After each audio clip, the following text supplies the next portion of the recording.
was a dramatic and tragic video. It was disturbing. It brought tears to our eyes. It brought tears to our eyes each time we watched it.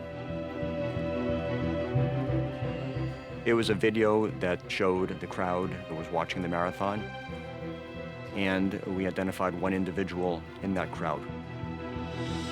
He was wearing a white hat, and he was walking back and forth, talking on a cell phone. It was just the slightest movement that you end up seeing a backpack, and you actually see the individual put it down.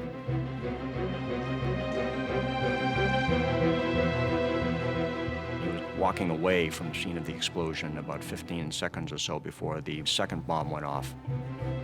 This is an enormous breakthrough. One thing that was very distinctive for us was the white hat. And so from that point on, he was known to us as White Hat. That's my mission, that's my guy, that's who we're going after.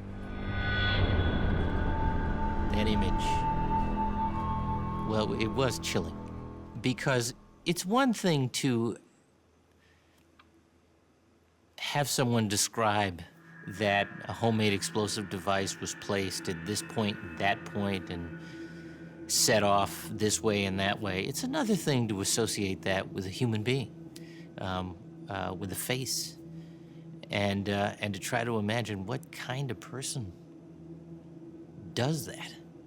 What kind of person enables that kind of destruction of innocence? He was considered armed and extremely dangerous, but we did not know where he was. There is no magic bullet to get the identity of this man. The image that we have is extremely grainy. Not even a great photo of this individual. So now our team objective is to identify where that individual and when that individual came onto the crime scene itself, and was that individual with anybody else when they came onto the crime scene.